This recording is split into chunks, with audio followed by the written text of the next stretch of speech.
all party, we are going to take one stand.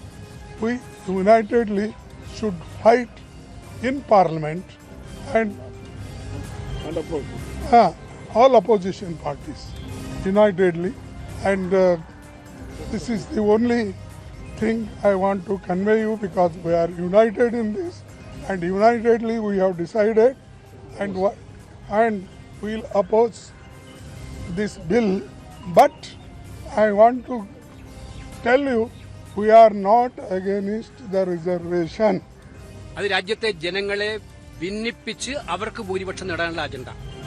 പക്ഷെ അതിനേക്കാളെല്ലാം ഉപരിയായിട്ട് നമ്മുടെ 12 കൊല്ലവും കാണാത്ത രീതിയിലുള്ള അപകടങ്ങൾ പതിയിരിക്കുന്ന ഒരു ബില്ലാണ് ജനാധിപത്യത്തെ സംബന്ധിച്ചിടത്തോളം ഈ ബില്ല്. നിങ്ങൾ ആ ബില്ലിന്റെ പ്രൊവിഷൻസിലേക്ക് നോക്കിയാൽ മനസ്സിലാകും. വിമൻ റിസർവേഷൻ ബില്ല് 2023 ഞങ്ങൾ പാസ്സാക്കിയതാണ്, യുനാനിമസ് ആയിട്ട് പാസ്സാക്കിയതാണ്. ആ പാസ്സാക്കിയ ബില്ല് അതിന്റെ മറവിൽ, അത് നടപ്പിലാക്കാനെന്ന മറവിൽ, ഇതുവരെ 3 കൊല്ലക്കാലം അത് നടപ്പിലാക്കാൻ ഒന്നും ചെയ്യാതെ അത് നടപ്പിലാക്കാനെന്ന മറവിൽ വൻതോതിലുള്ള ഡീലിമിറ്റേഷൻ, തങ്ങൾക്ക് ഇഷ്ടമുള്ള രീതിയിൽ മണ്ഡലങ്ങളെ വെട്ടിമുറിച്ചില്ലാതാക്കി, തങ്ങൾക്ക് ഇഷ്ടമില്ലാത്ത സംസ്ഥാനങ്ങളെ, ആ സംസ്ഥാനങ്ങളുടെ നമ്പർ കുറച്ച് കാണിച്ച് ജനാധിപത്യത്തെ ഹൈജാക്ക് ചെയ്യാൻ വേണ്ടിയിട്ടുള്ള BJPയുടെ ഡിസൈനാണ് ഈ ബില്ലിലൂടെ വന്നിരിക്കുന്നത്. മോഡിയുടെ ഡിസൈനാണ്. നമസ്കാരം. വനിതാ സംവരണ ബില്ലിനെ ഒറ്റക്കെട്ടായി എതിർക്കാൻ പ്രതിപക്ഷ പാർട്ടികൾ. ബില്ലിന്റെ മറവിൽ നടക്കുന്ന മണ്ഡല പുനർനിർണയത്തിനുള്ള നീക്കത്തോടാണ് എതിർപ്പ്. 3 ബില്ലുകളെയും എതിർക്കാൻ മല്ലികാർജ്ജുൻ ഖർഗെയുടെ വസതിയിൽ ചേർന്ന യോഗത്തിലാണ് തീരുമാനം. ബില്ല് നാളെ പാർലമെന്റ് ചർച്ചയ്ക്കെടുക്കാനിരിക്കെ പ്രതിപക്ഷ നീക്കം കേന്ദ്ര സർക്കാരിന് തിരിച്ചടിയാണ്. ലോക്സഭാ സീറ്റുകളുടെ എണ്ണം 850 ഉയർത്തി വനിതാ സംവരണം നടപ്പാക്കാനാണ് സർക്കാരിന്റെ നിർദ്ദേശം. സംസ്ഥാനങ്ങളിൽ പകുതി സീറ്റുകൾ വീതം കൂടും എന്നാണ് സർക്കാർ ആദ്യം പറഞ്ഞതെങ്കിലും ബില്ലിൽ ഈ നിർദ്ദേശമില്ല. തെക്കേ ഇന്ത്യൻ സംസ്ഥാനങ്ങൾക്ക് നഷ്ടമുണ്ടാകില്ലെന്നും മണ്ഡല പുനർനിർണയ കമ്മീഷൻ ഫോർമുല നിശ്ചയിക്കുമെന്നും സർക്കാർ വാദിക്കുമ്പോൾ ജനാധിപത്യത്തെ ഹനിക്കുന്നതാണ് നീക്കമെന്നതാണ് പ്രതിപക്ഷത്തിന്റെ ആരോപണം. ജനസംഖ്യാ നിയന്ത്രണം നടപ്പാക്കിയ ദക്ഷിണേന്ത്യൻ സംസ്ഥാനങ്ങൾക്ക് അർഹമായ പ്രാതിനിധ്യം നഷ്ടപ്പെടും എന്നതാണ് ആശങ്കയ്ക്ക് കാരണം. രാജ്യത്തിന്റെ ഫെഡറൽ സംവിധാനത്തെ തന്നെ അട്ടിമറിക്കാനുള്ള നീക്കമെന്ന് മുഖ്യമന്ത്രി പിണറായി വിജയൻ കുറ്റപ്പെടുത്തുമ്പോൾ കേന്ദ്രം തീ കൊണ്ട് കളിക്കുന്നു എന്നാണ് MK സ്റ്റാലിന്റെ മുന്നറിയിപ്പ്. ഈ വിഷയമാണ് ഇന്ന് നമ്മൾ പരിശോധിക്കുന്നത്. മണ്ഡല പുനർനിർണയത്തിൽ ആശങ്ക വേണോ? പ്രതിപക്ഷത്തിന്റെ എതിർപ്പിൽ കേന്ദ്രം വഴങ്ങുമോ? പരിശോധിക്കാം. സ്വാഗതം.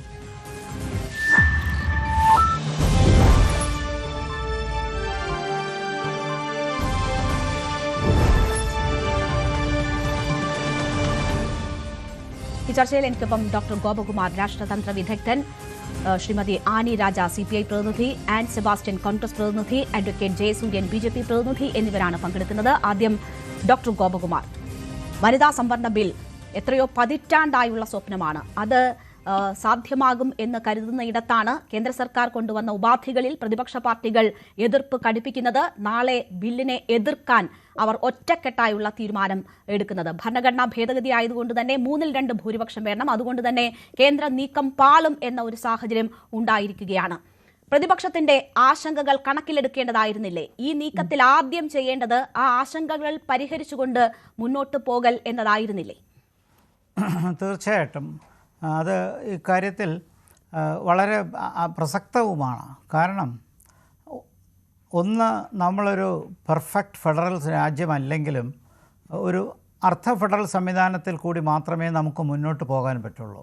ഒരു ഏകായത്ത ഭരണം അഥവാ യൂണിറ്റേറിയൻ സിസ്റ്റത്തിലല്ല നമ്മൾ വാർത്തിരിക്കുന്നത്. നമ്മുടെ ഭരണഘടനയ്ക്കകത്ത് വേണ്ടുവോളം ഫെഡറൽ സ്വഭാവങ്ങളുണ്ട്. അത് ഇനിയും ശക്തിപ്പെടേണ്ടതാണ്. പക്ഷേ അമേരിക്ക പോലെ എല്ലാ സംസ്ഥാനങ്ങൾക്കും തുല്യ പ്രാതിനിധ്യം നൽകുന്ന ഒരു ഫെഡറൽ രാജ്യമല്ല എന്ന് നമുക്കറിയാം. അപ്പോൾ ഇപ്പോൾ തന്നെ നമ്മൾ രാജ്യമായതിനു ശേഷം തന്നെ സംസ്ഥാനങ്ങൾ തമ്മിൽ ഒരു മാച്ചില്ല. ജനപ്രാതിനിധ്യത്തിൽ ലോക്സഭയിലേക്കായാലും രാജ്യസഭയിലേക്കായാലും പ്രാതിനിധ്യത്തിൽ തുല്യതയില്ല. ആ ഒരു വ്യത്യാസം ഇനിയും ആനുപാതികമായി തുടരത്തേ ഉള്ളൂ എന്നാണ് ഈ ബില്ല് അവതരിപ്പിച്ചുകൊണ്ട് ഭരണകർത്താക്കൾ പറയുന്നത്. പീയൂഷ് ഗോയലും പറയുന്നത് ആനുപാതിക വളർച്ചയെ ഉണ്ടാവുകയുള്ളൂ എന്നും പറയുന്നു. ഇതിനകത്ത് 2 ഘടകങ്ങളുള്ളത് നമുക്ക് നന്നായിട്ടറിയാം. ഒന്ന്, വനിതാ പ്രാതിനിധ്യം. അത് വളരെ അത്യാവശ്യമാണ്. 106-ാം ഭരണഘടനാ ഭേദഗതി വഴി അത് പാസ്സായതാണ്. ഇനി വരുന്ന ബില്ല് പാസ്സായാൽ അത് 107 ആവും, അഥവാ 131ാമത്തെ ബില്ലാണ് വരുന്നത്. മറ്റേ ആക്റ്റാണല്ലോ. അപ്പോൾ ബില്ല് ആക്റ്റായി വരുന്ന പ്രക്രിയയിലാണ് നമ്മളിപ്പോൾ 131 ഭരണഘടനാ ഭേദഗതിയെക്കുറിച്ച് ചർച്ച ചെയ്യുന്നത്. ഇക്കാര്യത്തിൽ തീർച്ചയായിട്ടും പ്രതിപക്ഷത്തിൻ്റെയും മറ്റെല്ലാ കക്ഷികളുടെയും ഒരു സമവായം ചെയ്യുന്നതിൽ വലിയ തെറ്റില്ല. ഞാനത് പറയാൻ കാരണം എന്ന് പറഞ്ഞാൽ ഇപ്പോൾ ഉത്തരേന്ത്യയിലെ ചില സംസ്ഥാനങ്ങൾക്ക് മുൻതൂക്കം കിട്ടുന്നു എന്നുള്ളത് വസ്തുതയാണ്, അതിപ്പോഴുമുണ്ട്. അതിൽ ഹാർട്ട്ലാൻഡ് ഹിന്ദി സ്റ്റേറ്റ് എന്ന് പറയുന്ന ഉത്തർപ്രദേശ്, മധ്യപ്രദേശ്, രാജസ്ഥാൻ, ബീഹാർ, ഛത്തീസ്ഗഡ്, ജാർഖണ്ഡ്, ഹരിയാന വരെ, ഡൽഹി വരെ പോകുന്ന ആ ഒരു ശൃംഖല, അവിടെ ജനസംഖ്യാടിസ്ഥാനമായിട്ട് കൂടുതൽ വളർച്ചയുണ്ടായിട്ടുണ്ട്. അതേസമയം ദക്ഷിണേന്ത്യൻ സംസ്ഥാനങ്ങൾക്ക് അതുപോലെയുള്ള ജനസംഖ്യാ വളർച്ച ഉണ്ടായിട്ടില്ല. അപ്പോൾ ദേശീയ നയമായ ജനസംഖ്യാ നിയന്ത്രണം കൊണ്ടുവന്ന സംസ്ഥാനങ്ങളെ ശിക്ഷിക്കാതിരിക്കുകയും വേണം. അതേസമയം സൗണ്ട് എനിക്ക് കിട്ടുന്നില്ല, അദ്ദേഹം സംസാരിക്കുന്നത് എനിക്ക് കേൾക്കത്തില്ല. അതെ, ശരി, ഞാനത് PCR പറയാം, അവർ അത് ശ്രദ്ധിക്കും. അപ്പോൾ ജനപ്രാതിനിധ്യ സ്വഭാവം പ്രധാനമായിട്ടും വേണ്ടതുള്ളത് കൊണ്ട് ഇപ്പോഴുള്ള ഡൈവർജൻസ് അത് കുറയ്ക്കുക തന്നെ വേണം. ഉദാഹരണമായിട്ട് ഇപ്പോൾ 25 ലക്ഷം പേർക്കുള്ള MP ഉള്ള ഒരു മണ്ഡലമുണ്ട് തെലങ്കാന സ്റ്റേറ്റിൽ. അതേസമയം ആൻഡമാൻ നിക്കോബാറിനകത്ത് 50,000 പേർക്ക് ഒരു ലോക്സഭാ പ്രതിനിധിയുണ്ട്. അപ്പോൾ ഇത് സാങ്കേതികപരമായൊരു പ്രശ്നമാണ് രാഷ്ട്രീയ പ്രശ്നത്തെക്കാൾ. കാരണം ജനപ്രാതിനിധ്യത്തിനകത്ത് നമുക്ക് അബ്സല്യൂട്ടായിട്ട് ഇക്വാളിറ്റി കൊണ്ടുവന്ന് 10 ലക്ഷത്തിനൊരു MP എന്നൊന്നും പറയാൻ ഈ രാജ്യത്ത് പറ്റത്തില്ല. അതേസമയം സംസ്ഥാനങ്ങളുടെ പ്രാതിനിധ്യം ഇക്കാര്യത്തിൽ വളരെ പ്രധാനപ്പെട്ടതുമാണ്. അതുകൊണ്ട് സംസ്ഥാനങ്ങളുടെ അഭിപ്രായം കൂടി ഇക്കാര്യത്തിൽ വരേണ്ടതാണ്. രാഷ്ട്രീയം മാറിയും മറിഞ്ഞും പോകും.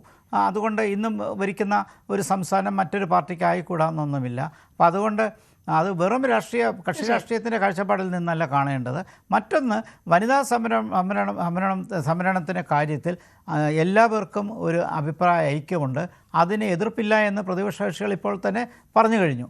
അപ്പോൾ ഇത് രണ്ടും കൂടി കമ്പൈൻ ചെയ്യുന്നൊരു സാഹചര്യം. ഞാൻ 1 മിനിറ്റ് കൂടെ എടുത്തോളട്ടെ. വാസ്തവത്തിൽ ഇത് കുറച്ചുകൂടി ഒന്ന് വൈകിട്ട് 2027 സെൻസസ് കൂടെ കഴിഞ്ഞങ്ങ് ചെയ്തിരുന്നെങ്കിൽ അത് കുറച്ചുകൂടി എഫക്റ്റീവ് ആകും. തീർച്ചയായും പ്രതിപക്ഷ പാർട്ടികൾ ഒക്കെയും അത്തരം കാര്യങ്ങളൊക്കെ ചൂണ്ടിക്കാട്ടുന്നുണ്ട്. ഇവിടെ ഇപ്പോൾ ഞാൻ ചോദിക്കുന്നത്, പ്രതിപക്ഷ പാർട്ടികളുടെ ആശങ്ക അതിന് അടിസ്ഥാനമുണ്ട് എന്നത് താങ്കൾ തന്നെ സൂചിപ്പിക്കുകയാണ്. അവിടെ പക്ഷേ അവർ പറയുന്നത് ഇത് ഫെഡറൽ സംവിധാനത്തെ ആകെ തകർക്കുന്ന തരത്തിലുള്ളതാണ്, ജനാധിപത്യത്തെ തകർക്കുന്ന രീതിയിലുള്ളതാണ്, ജനാധിപത്യ ഹത്യയാണ് ഇതിലൂടെ നടക്കാൻ പോകുന്നതെന്ന് പറഞ്ഞു. ആ എക്സ്റ്റെൻഡ് വരെയുള്ള ആശങ്കയ്ക്ക് അടിസ്ഥാനമുണ്ടോ? ഇല്ല, അങ്ങനെ പറയുന്നതിനകത്ത് വലിയ അടിസ്ഥാനമില്ല. കാരണം ഫെഡറൽ സംവിധാനം എന്ന് പറയുന്നത് ഭരണഘടനയുടെ ഒരു സവിശേഷ ഭാഗമാണ് എന്നുള്ളതിൽ തർക്കമില്ല.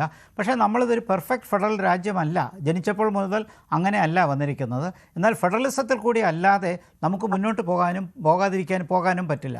ഈ ഒരു സമ്പ്രദായത്തെ എത്ര മനോഹരമാക്കാമോ അതായിരിക്കും ജനാധിപത്യത്തെ കൂടുതൽ മെച്ചപ്പെടുത്തുന്നത്. ഇപ്പോൾ ജനസംഖ്യ ബാലൻസ് ചെയ്യാൻ നമുക്കിപ്പോൾ പറയാൻ പറ്റില്ല.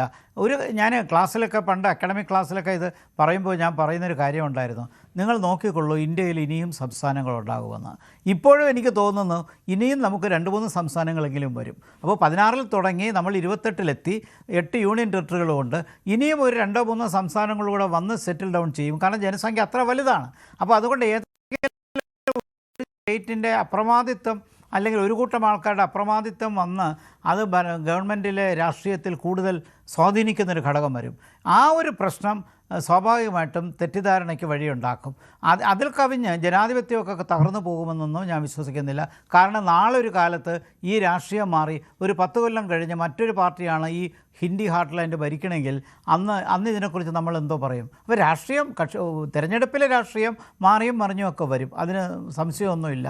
പക്ഷേ ഒരു ബാലൻസ് വേണം. പക്ഷേ അബ്സല്യൂട്ട് പെർഫെക്റ്റ് ബാലൻസ് കൊണ്ടുവരാൻ പറ്റുന്നില്ല. ഇവിടെ സദേൺ സ്റ്റേറ്റ്സ്, പ്രത്യേകിച്ച് ആന്ധ്രാപ്രദേശ് ഒഴികെയുള്ള ബാക്കി സദേൺ സ്റ്റേറ്റ്സ് എല്ലാം ഒരേ അഭിപ്രായത്തിൽ നിൽക്കുകയാണ്. കാരണം ഈ സദേൺ സ്റ്റേറ്റ്സിനകത്തുണ്ടായ പുരോഗതിയും അതേസമയം ജനസംഖ്യാ നിയന്ത്രണവും എല്ലാം കണക്കാക്കുമ്പോൾ അവരെ ശിക്ഷിക്കുന്ന രീതിയിലാവരുത് മണ്ഡല പുനർനിർണ്ണയം. ഇത് ഇന്നുകൊണ്ട് ചർച്ച തീരുന്നതല്ല. പാർലമെൻറ്റിൽ ഈ ചർച്ച മുന്നോട്ട് പോയി ഇത് നിലയിൽ പാസ്സാകുമെന്ന് കണ്ടതിന് ശേഷവും നമുക്ക് ഈ ചർച്ച തുടരണം. കാരണം ഇതൊരു എവല്യൂഷണറി സ്റ്റേജിൽ നിൽക്കുകയാണ്. കാരണം 1971 ശേഷം സീറ്റുകളുടെ എണ്ണം മാറിയിട്ടില്ല. ആലോചിച്ച് നോക്കുക, 1971 ഫിക്സ് ചെയ്താണ് 543. ഇപ്പോഴും അവിടെ തന്നെയാണ് നിൽക്കുന്നത്. അത് മാറേണ്ട ആവശ്യമില്ല. അന്നുള്ള ജനസംഖ്യയുടെ 3 ഇരട്ടി ജനസംഖ്യ ഇന്നിപ്പോൾ രാജ്യത്തുണ്ട്. അപ്പോൾ അതുകൊണ്ട് അതനുസരിച്ച് മണ്ഡല പുനർനിർണ്ണയം തടയാൻ ആർക്കും പറ്റില്ല. അത് അത്യാവശ്യമാണ്. വനിതാ സംവരണവും വളരെ അത്യാവശ്യമാണ്.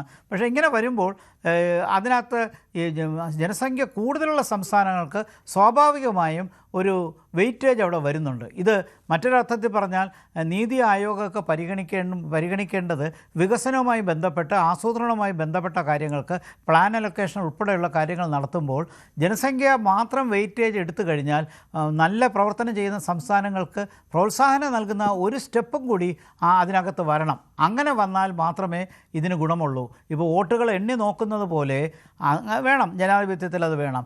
എത്ര ജനങ്ങളുണ്ടൊരു സംസ്ഥാനത്ത് എന്നുള്ളത് മാത്രമല്ല, ജനസംഖ്യയുടെ ആവശ്യം എന്താണ്, വികസനം എന്താണ്, അവർക്ക് വിദ്യാഭ്യാസം എത്രയാണ്, ഹൗസിംഗ് എത്രയാണ്, ഇൻഫ്രാസ്ട്രക്ചർ എങ്ങനെയാണ്, ഇങ്ങനെയുള്ള കാര്യങ്ങളൊക്കെ പരിഗണിക്കുമ്പോൾ ജനസംഖ്യയുടെ ആ കോഷ്യൻ്റ് മാത്രം എടുക്കാതെ അവർക്ക് മുന്നോട്ട് കൊണ്ടുവരാൻ മറ്റ് സംസ്ഥാനങ്ങൾ ചെയ്ത മാതൃകയിൽ ഉള്ള പുരോഗതിയും കൂടി പരിഗണിക്കണം. കാരണം ഒരു ഫെഡറൽ സിസ്റ്റത്തിനകത്ത് അബ്സല്യൂട്ട് ഫെഡറൽ അല്ല എന്ന് ഞാൻ പറഞ്ഞു. എല്ലാ മേഖലകളും ഒരുപോലെ വികസിച്ച് വരുമ്പോഴേ ആ രാജ്യത്തിനൊരു വികസനം ഉണ്ടാവുകയുള്ളൂ. അങ്ങനെയാണ് വികസിത രാജ്യങ്ങളിൽ കാണുന്നത്. വികസിത ഫെഡറൽ സംവിധാനങ്ങളിലെല്ലാം ഏതാണ്ട് നിയർ ഇക്വാളിറ്റിയാണ്. ആ നിയർ ഇക്വാളിറ്റി വരുന്നത് ഈ ജനസംഖ്യയ്ക്ക് അടിത്തറ മാത്രമല്ല. ഉദാഹരണമായിട്ട് അമേരിക്കയിലെ സെനറ്റ് നോക്കിക്കഴിഞ്ഞാൽ സെനറ്റിലെ ഓരോ സ്റ്റേറ്റിലും 2 അംഗങ്ങളാണുള്ളത്. 50 സ്റ്റേറ്റ് 100 പേര് കൃത്യമായിട്ടുണ്ട്. നമുക്കിങ്ങനെ ജനസംഖ്യ അടിസ്ഥാനത്തിലല്ലേ 9 പേരുള്ള ഒരു സംസ്ഥാനമുണ്ട്, 1 അംഗമുള്ള സംസ്ഥാനമുണ്ട്, 35 പേരുള്ള UP ഉണ്ട്. അപ്പോൾ ആ ഒരു ഇൻബാലൻസ് വരുമ്പോൾ നമ്മൾ നയങ്ങളിലുണ്ടാകുമ്പോഴുണ്ടാകുന്ന പ്രശ്നമാണ് ഇത്. ഒരർത്ഥത്തിൽ പറഞ്ഞാൽ സാങ്കേതികത്വമാണ്, മറ്റൊരർത്ഥത്തിൽ പറഞ്ഞാൽ തീർച്ചയായിട്ടും രാഷ്ട്രീയ തീരുമാനം എടുക്കേണ്ടതാണ്. നമുക്ക് ഈ ചർച്ച മുന്നോട്ട് തന്നെ കൊണ്ടുപോകണം, ചർച്ച നടക്കണം. എന്തായാലും മണ്ഡല പുനർനിർണ്ണയം കമ്മിറ്റി ഈ കാര്യങ്ങളിൽ എന്താണ് വേണ്ടുന്ന നിലപാട് ഈ കാര്യത്തിൽ എന്നത് ചർച്ച ചെയ്ത് തീരുമാനിക്കും എന്നതാണ് കേന്ദ്ര സർക്കാരിന്റെ ഭാഗമായിട്ടുള്ളവർ പറയുന്നത്. ആൻ സെബാസ്റ്റ്യൻ, ഇവിടെ ഇപ്പോൾ വനിതാ സംവരണ ബിൽ എത്രയോ പതിറ്റാണ്ടിന്റെ കാത്തിരിപ്പ് അതിനു വേണ്ടിയുണ്ട്. പല ഘട്ടങ്ങളിലും അത് കൊണ്ടുവരികയും പാസ്സാക്കാൻ പറ്റാതെ പോകുന്ന സാഹചര്യങ്ങൾ ഉണ്ടാവുകയും ഒക്കെ ചെയ്തതാണ്. 2023 അത് പാസ്സാക്കുമ്പോൾ ഉടൻ പാസ്സാക്കണം, ഈ 2024 തെരഞ്ഞെടുപ്പിൽ തന്നെ നടപ്പാക്കണം എന്ന് ആവശ്യപ്പെട്ടിരുന്ന പാർട്ടികളാണ് ഇപ്പോൾ അതിനെ ഒറ്റക്കെട്ടായി എതിർക്കാൻ തീരുമാനിച്ചിരിക്കുന്നത്. ഇത് നൽകുന്ന സന്ദേശം തീർത്തും നെഗറ്റീവായി മാറില്ലേ? ഇതിൽ ചർച്ചകൾ ഉണ്ടാകണം, ചർച്ചകളിലൂടെ പ്രശ്നപരിഹാരം എന്നതാണ് വേണ്ടത്. അതിന് സഭയിൽ അതിൻ്റെ ഭാഗമായി അവിടെ കാര്യങ്ങൾ വ്യക്തമാക്കുക എന്നതായിരുന്നില്ലേ വേണ്ടിയിരുന്നത്? ഇത് ബില്ല് ചർച്ചയ്ക്ക് എടുക്കുന്നതിന് മുൻപ് തന്നെ ഞങ്ങൾ എതിർക്കും എന്ന ഒരു സ്റ്റാൻഡുമായി അവിടേക്ക് പോകുന്നത് തെറ്റായ സന്ദേശം നൽകില്ലേ? ഇവിടെ വനിതാ സംവരണം കൊണ്ടുവരണം, വുമൺ റിസർവേഷൻ ബില്ലിനു വേണ്ടി ഏറ്റവും കൂടുതൽ ശബ്ദിച്ചത്, അതിനുവേണ്ടി ഏറ്റവും കൂടുതൽ മുന്നൊരുക്കങ്ങൾ എടുത്തത്, രാഷ്ട്രീയം സംസാരിച്ചത്, ഇപ്പോൾ പ്രതിപക്ഷത്ത് നിൽക്കുന്നവർ ഭരണപക്ഷത്തുള്ളപ്പോഴും അല്ലെങ്കിൽ അവർ പ്രതിപക്ഷത്ത് വന്നപ്പോൾ സോണിയാഗാന്ധി ഉൾപ്പെടെ, ബൃന്ദാ കാരാട്ട് ഉൾപ്പെടെയുള്ളവര് എത്രയോ ആത്മാർത്ഥമായിട്ടാണ് വുമൺ റിസർവേഷൻ ബില്ലിന് വേണ്ടി പോരാടിയത് എന്ന് നമുക്കറിയാം. അതുപോലെ ത്രിതല പഞ്ചായത്ത് തെരഞ്ഞെടുപ്പുകളിലായാലും 50% വനിതകൾ സംവരണം കൊണ്ടുവരാൻ ആത്മാർത്ഥമായി പ്രവർത്തിക്കുകയും അത് പ്രാവർത്തികമാക്കുകയും ചെയ്തത് ആരാന്ന് നമുക്കറിയാം. അതുകൊണ്ട് തന്നെ കോൺഗ്രസ് പാർട്ടിയുടെയോ ഇന്ത്യ മുന്നണിയുടെയോ ഇപ്പോഴത്തെ പ്രതിപക്ഷത്തിന്റെയോ വനിതാ സംവരണ ബില്ലിനോടുള്ള ആത്മാർത്ഥതയെ ദയവ് ചെയ്ത് ഈ ചർച്ചയിൽ നമ്മൾ സംശയിക്കേണ്ട ഒരു കാര്യമല്ല. അതിലൊന്നും ആർക്കും തർക്കമില്ല. അത് ഒറ്റക്കെട്ടായി കൊണ്ടുവരണമെന്നും സമൂഹത്തിൽ ഇപ്പോഴും വലിയ പോപ്പുലേഷൻ ഉള്ള, വലിയ റേഷ്യോ ഉള്ള വനിതകള് രാഷ്ട്രീയ രംഗത്തേക്ക് വരാൻ റിസർവേഷന്റെ ഒരു കൈത്താങ് നമ്മളുടെ രാജ്യത്തെ സാഹചര്യത്തിൽ ആവശ്യമാണെന്നും ആർക്കും ഇവിടെ തർക്കമില്ല. പക്ഷേ വർണ്ണക്കടലാസിൽ പൊതിഞ്ഞ് സംഘപരിവാർ ശക്തികൾ കൊണ്ടുവരാൻ നോക്കുന്ന ഡീലിമിറ്റേഷൻ പോലെയുള്ള ദക്ഷിണേന്ത്യ മേഖലയെ അവോയ്ഡ് ചെയ്യുന്ന, ദക്ഷിണേന്ത്യ മേഖലയുടെ രാഷ്ട്രീയ പ്രാധാന്യം ഇല്ലാതാക്കുന്ന രീതിയിലുള്ള പ്രവൃത്തിയാണ് നമ്മൾ ഇവിടെ രാഷ്ട്രീയപരമായി തന്നെ എതിർക്കുന്നത്. ഉത്തരേന്ത്യൻ സംസ്ഥാനങ്ങൾ അല്ലെങ്കിൽ ഹിന്ദി ഹൃദയഭൂമി തീരുമാനിക്കുന്ന പോലെ ഇന്ത്യയിലെ നയങ്ങളും ഇന്ത്യയിലെ നിയമങ്ങളും പാസ്സാകുന്ന അവസ്ഥ വരാണെങ്കിൽ പിന്നെ എന്താണ് ഈ ഫെഡറലിസത്തിന്റെ വാല്യൂ എന്ന് നമ്മൾ പറയുന്നത്? ഇവിടെ ഇതിന്റെ തുടക്കം മുതലേ നമുക്ക് പതിറ്റാണ്ടുകളായി പല സർക്കാരുകൾ പറയുന്നത് ജനസംഖ്യ നിയന്ത്രിക്കണം, നമ്മുടെ രാജ്യത്തിന്റെ പുരോഗതിക്ക് ഇപ്പോഴത്തെ സാഹചര്യത്തിന് ജനസംഖ്യ നിയന്ത്രിക്കുന്നതാണ് നല്ലത്, അതാണ് ഉചിതം, അതിനുവേണ്ടിയുള്ള മാനദണ്ഡങ്ങൾ ഇത് പാലിച്ച് ഇതൊരു പരിധി വരെ പാലിക്കാൻ ശ്രമിച്ചവരാണ് ദക്ഷിണേന്ത്യയിലെ മനുഷ്യര്. ദക്ഷിണേന്ത്യൻ സംസ്ഥാനങ്ങളിൽ ജനസംഖ്യ കുറയ്ക്കണം, ജനസംഖ്യ നിയന്ത്രിക്കണം എന്നുള്ള കേന്ദ്ര ഗവൺമെന്റുകൾ, മാറി മാറി വന്ന കേന്ദ്ര ഗവൺമെന്റുകളുടെ നിർദ്ദേശം പാലിച്ചിട്ട് എന്താണ് അവർക്ക് കിട്ടിയത്? GSTയുടെ വിഹിതം, അതുപോലെ മറ്റ് നയങ്ങള്, മറ്റ് നീതി ആയോഗ് പദ്ധതികളുടെ സാമ്പത്തികമായിട്ടുള്ള വിഹിതമെല്ലാം ജനസംഖ്യ കുറവാണ് എന്നുള്ള കാരണം കൊണ്ട് അവർക്ക് കുറവാണ് ലഭിക്കുന്നത്. നമ്മുടെ GST വിഹിതം, സൗത്ത് ഇന്ത്യൻ സ്റ്റേറ്റുകളുടെ GST വിഹിതമെല്ലാം നിങ്ങൾക്ക് ജനസംഖ്യ കുറവായതുകൊണ്ട് പല സാമ്പത്തിക സപ്പോർട്ടുകൾ, പല പ്രോഗ്രാം, കേന്ദ്ര ഗവൺമെന്റിന്റെ പദ്ധതികളുടെ സപ്പോർട്ടുകൾ എല്ലാം കുറവാണ് കിട്ടണേ. ഇനിയിപ്പോ ഈ പറയുന്ന ഡീലിമിറ്റേഷൻ വരാണെങ്കിൽ ഇവിടെ നിന്നുള്ള MP-മാരുടെ, ഇവിടെ നിന്നുള്ള ജനപ്രതിനിധികളുടെ ശബ്ദമില്ലെങ്കിലും ഏത് നിയമവും ഇന്ത്യയിൽ പാസ്സാക്കാൻ പറ്റുന്ന അവസ്ഥ വരുമ്പോ എന്ന് പറയുമ്പോൾ അത് ഫെഡറലിസത്തിനെതിരാണ്. നമ്മളെല്ലാവരും ജനാധിപത്യമായിട്ട് തന്നെ അതിനെതിരെ നമ്മൾ ശബ്ദിക്കേണ്ടതാണ്. ഇവിടെ നിങ്ങൾ സംസാരിക്കുന്ന ഭാഷ ഇപ്പോഴും കനിമൊഴി ഉൾപ്പെടെയുള്ള, ശ്രീമതി കനിമൊഴി ഉൾപ്പെടെയുള്ള MP-മാര് സൗത്ത് ഇന്ത്യൻ ഭാഷകൾക്ക് വേണ്ടി ഇന്ത്യൻ പാർലമെന്റിനകത്ത് പോരാടേണ്ട അവസ്ഥയല്ലേ? സൗത്ത് ഇന്ത്യൻ ഭാഷകൾക്ക് ആത്മാഭിമാനത്തോടെ തലയുയർത്തി പിടിച്ചു നിൽക്കുന്നതിന് വേണ്ടി ഇപ്പോഴും ഫെഡറലിസത്തെ കുറിച്ച് വാഴ്ത്തിപ്പാടുന്ന ഒരു രാജ്യത്ത് സംസാരിക്കേണ്ട, അല്ലെങ്കിൽ അതിനുവേണ്ടി പോരാട്ടം നയിക്കേണ്ട ഒരു ഗതികേടാണ് ഇപ്പോഴുള്ളത്. അപ്പൊ ഈ ഡീലിമിറ്റേഷൻ വന്നു കഴിഞ്ഞാൽ, ഇത്രമാത്രം ജനപ്രതിനിധികളുടെ ജനസംഖ്യ അനുസരിച്ച് ജനപ്രതിനിധികളുടെ എണ്ണം കൂടിക്കഴിഞ്ഞാൽ ദക്ഷിണേന്ത്യൻ സംസ്ഥാനങ്ങൾ കുറച്ചുകൂടിയും എനിക്ക് തോന്നുന്നു സംഘപരിവാറിനെതിരെ നിലപാടെടുക്കുന്ന, പൊളിറ്റിക്കലി കോൺഷ്യസ് ആയിട്ടുള്ള ഒരു പോപ്പുലേഷൻ ആണ് സൗത്ത് ഇന്ത്യയിലുള്ളത്. അപ്പൊ അവരെ എന്ത് ജനവിധി നൽകിയാലും, ഏത് രീതിയിലുള്ള ജനവിധി തെരഞ്ഞെടുപ്പിന് നൽകിയാലും അതൊന്നും ഇന്ത്യയുടെ ഭരണത്തെ ബാധിക്കാത്ത രീതിയിലേക്ക് ഇന്ത്യയുടെ ഭരണ സംവിധാനങ്ങളെ മാറ്റാനുള്ള ഡീലിമിറ്റേഷനെതിരെയാണ് പ്രതിപക്ഷ നേതാക്കൾ സംസാരിക്കുന്നത്. അല്ലാതെ ഒരിക്കലും അത് വനിതാ ബില്ലിനെതിരെയല്ല. ഒരു വനിത എന്ന രീതിയിൽ, രാഷ്ട്രീയത്തിൽ നിൽക്കുന്ന ഒരു വനിത എന്ന രീതിയിൽ വനിതാ ബില്ലിന്റെ പ്രാധാന്യവും അത് ഏറ്റവും കൂടുതൽ ആഗ്രഹിക്കുന്ന വ്യക്തിയാണ് ഞങ്ങളും, നമ്മുടെ ചുറ്റുമുള്ള വനിതകൾ. പക്ഷേ പൗരത്വ നിയമം കൊണ്ടുവന്നപ്പോൾ ഇവർക്ക് ന്യായീകരണം ഉണ്ടായിരുന്നു. അതിർത്തിയിലെ സുരക്ഷ, അല്ലെങ്കിൽ മറ്റ് രാജ്യസുരക്ഷ. ആ വർണ്ണക്കടലാസിൽ പൊതിഞ്ഞിട്ടാണ് ന്യൂനപക്ഷ വേട്ടയ്ക്ക് വേണ്ടി അവർ പൗരത്വ നിയമം കൊണ്ടുവരാൻ നോക്കിയത്.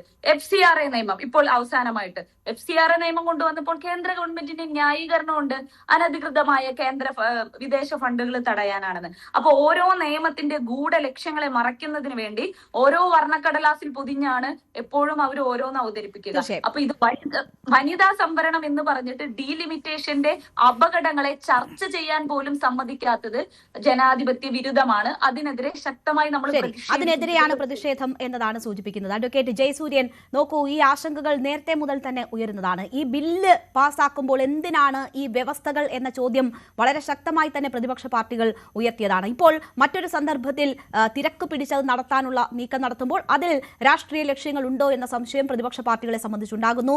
ദക്ഷിണേന്ത്യൻ സംസ്ഥാനങ്ങളെ സംബന്ധിച്ച് എല്ലാ സംസ്ഥാനങ്ങൾക്കും അവരുടെ വിഹിതം കുറയും, അവരുടെ നിയമരൂപീകരണത്തിൽ, രാഷ്ട്രീയ പ്രാതിനിധ്യത്തിലൊക്കെ അത് ബാധിക്കുമെന്ന വലിയ ആശങ്ക അവരെ സംബന്ധിച്ചുണ്ട്.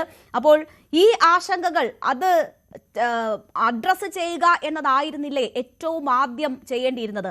50% വർധന എന്നത് ചൂണ്ടിക്കാട്ടിയിരുന്നു പല സോഴ്സുകളിൽ നിന്നും. അത്തരം നിർദ്ദേശങ്ങൾ ഉണ്ടാകുമെന്ന് പറഞ്ഞു. പക്ഷേ ബില്ലിന്റെ കരട് വരുമ്പോൾ അത്തരം നിർദ്ദേശങ്ങൾ ബില്ലിൽ ഇല്ല എന്നത് വ്യക്തമാകുന്നു. അപ്പോൾ എന്തിനാണ് ഈ ദുരൂഹത സൃഷ്ടിക്കൽ? ആശങ്കകൾ പരിഹരിക്കപ്പെടുക എന്നതായിരുന്നില്ലേ ആദ്യം വേണ്ടിയിരുന്നത്? ഈ ആശങ്കകൾ എന്നൊക്കെ ഇപ്പോൾ പറയപ്പെടുന്നത് വർണ്ണക്കടലാസിൽ പൊതിഞ്ഞ ബോംബുകളാണ്, അല്ലാതെ ഒരാശങ്കയും അവിടെയില്ല. ഇവർ ഈ ആശങ്കയുടെ ബോംബുകൾ ഇട്ടുകൊണ്ട് വളരെ പവിത്രമായിട്ടുള്ള ഒരു കാര്യത്തെ ആക്രമിച്ച് കീഴ്പ്പെടുത്താൻ ശ്രമിക്കുകയാണ്. 1996 ഈ സംവരണ ബില്ല് നമ്മുടെ പാർലമെന്റിൽ ചർച്ച ആരംഭിച്ചതാണ്. 1996 കഴിഞ്ഞിട്ട് ഇപ്പൊ 30 വർഷമായി. ഈ 30 വർഷത്തിനിടയ്ക്ക് ശ്രീമതി സോണിയാഗാന്ധി 20-23 വർഷക്കാലം കോൺഗ്രസ് പ്രസിഡന്റ് ആയിട്ടിരുന്നു. ആ കാലഘട്ടത്തിൽ ഈ രാജ്യത്ത് കോൺഗ്രസ് ഭരണം നടത്തി. അന്നൊന്നും തന്നെ ഈ സംവരണ ബില്ലിൽ തീരുമാനം എടുക്കാൻ പറ്റിയില്ല, നീട്ടിക്കൊണ്ടുപോവുകയാണ് ചെയ്തത്. അപ്പോൾ ആത്മാർത്ഥത ഉണ്ടായിരുന്നെങ്കിൽ, ഇപ്പോൾ കാണിക്കുന്ന ഈ ആത്മാർത്ഥത ഉണ്ടായിരുന്നെങ്കിൽ ഇതൊക്കെ പണ്ടേ പാസ്സാക്കി പോകാമായിരുന്നു.